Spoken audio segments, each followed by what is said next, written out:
This video falls under fair use. Fair use allows commentary, criticism, and reactions. What's up, back with another one. So today, I'm showing you Joe Budden reacting to the Anthony Joshua and Jake Paul fight. Check this clip out. Right, there's that Rocky Balboa thing that came later, and then there's the Creed. Anyway, he was looking like Dolph Lundgren in the ring, just waiting to kill and pounce upon this boy. And as soon as the fight started, it looked like it took the utmost restraint and discipline for him to not kill him immediately. Yes. I saw that. Yes. He was holding back. Yeah. Now, I want to give Jake Paul credit because it does take, you get credit to me for being able to run around a ring. Yes. Like, he did a lot of running around. That takes some energy. And the bravery. I wouldn't have gotten there with that. For $94 million. For 90, You would have gotten that. You would have gotten that. Yeah, I'd have found some bravery. Yeah, you're right. My bad. And then I heard it. I think when they added, correct me if I'm wrong, when they added in the pay-per-view, it took the possible purse up to 130. Yep. 140. Yep. I haven't heard. I would have gotten there on a tricycle. Yeah. And what? Yeah. I'd have really tried to fight that for that much money. I think he did. I think he did, yeah. Just couldn't do little. I think One of them is a boxer. Oh, so if you'd have made money that night outside the squeeze, you'd have fought homeboy that was looking for your business. nobody ever was looking for any business of mine. It ain't hard to find. He found you. And I was there.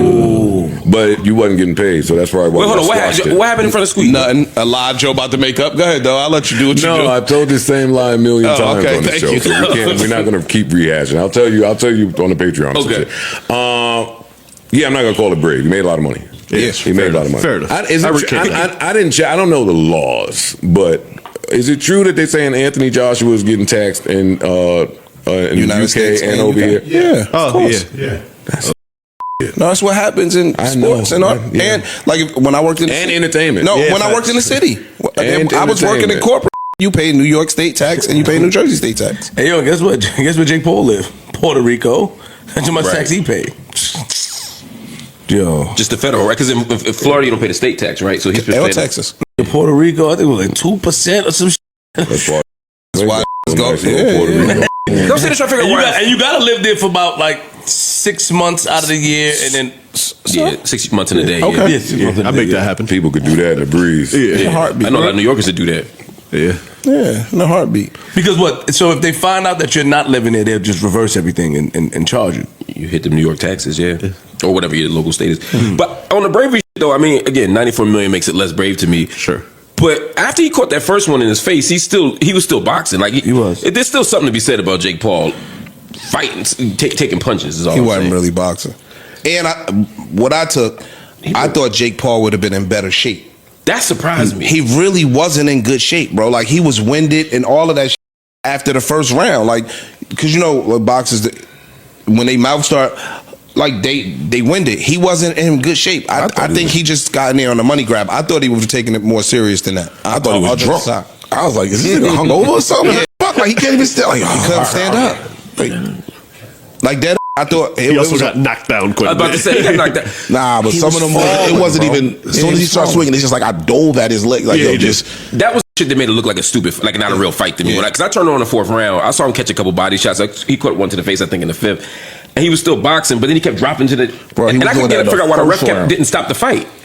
By the time we It's those body shots. By the time we got to all that shit y'all talking about, Netflix job was done. Dog. It was. Oh, for sure. And his. Let me tell you something. Every time they panned that camera around to just the audience, the stage, the light show that was, the celebrities that they had in the building, Miami is already Miami in the you know what Miami is. So Let's be real. We all knew Anthony Joshua would win this fight. At the end of the day, both Anthony and Jake Paul made over $100 million. they brought a lot to. They brought a lot. It was a lot of money in that building. And that's why I said that homeboy should have walked out last. Money well earned and well made. Money was being made in that boy. Yes, that's a fact. So by the time that fight came on and homeboy was falling all over the place, was having a toast somewhere. Yeah. In the back, high-fiving, getting ready for the next one. I agree. And shout out to Jake Paul. Because he performed. He leading up to the fight, even his weigh in and all that dumb shit. all of the antics, bro. That's what he did. Anthony Joshua did the complete polar opposite and stand there like, I'm Straight gonna man. break you. Yeah, like he's doing all the silly shit. So now it's making the audience hate him, and I want to see him get his ass whooped. They sold the fight, bro. The Tekashi shit, all of that shit, they sold the fight. Yeah. They made I just think, they did. And he gave us what we was looking for, which was to see Jake Paul get knocked square in his mug, Got his jaw broken. and fall down on the ground. And that just solidified the validity of the fight when he got his jaw broken. Right. Like, you couldn't have picked a better ending. Like, no, they really... There's some conspiracy theories floating around out there. I don't know what's true and what's not true. I'm just talking about what's being floated around the internet. What did they say? One of them was that there was a no knockout rule. So Jake posting that with his jaw broken could lead to trying to say that there's a breach in the contract. Oh.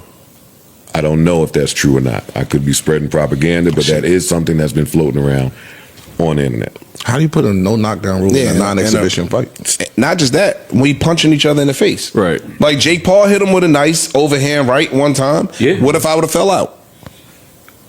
If that's the case, we can't punch each other in the face. So what a body? I mean, you use somebody enough time in the body. It truly yeah.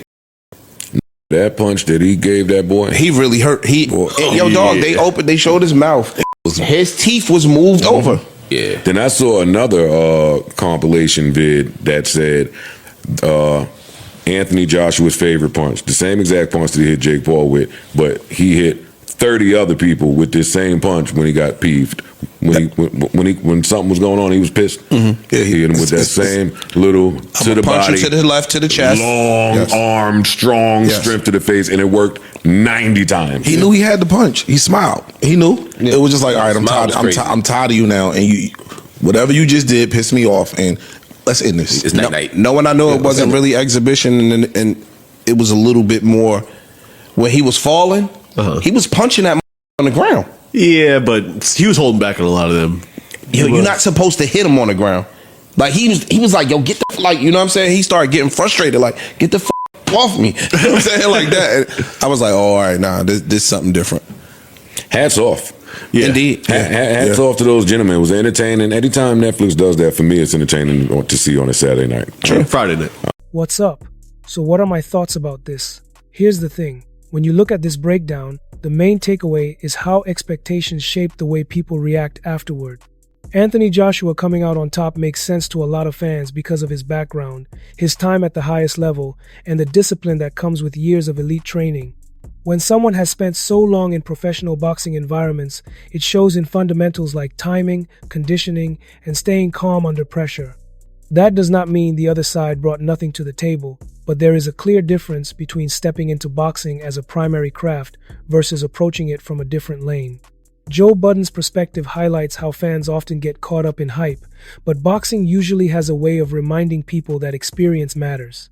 The conversation also touches on how moments like this can still be valuable for the sport because they bring attention, spark debates, and get people talking about boxing history and standards. Make sure to drop a comment, smash that like button, and make sure you subscribe for more videos like this, and I'll see you in the next video.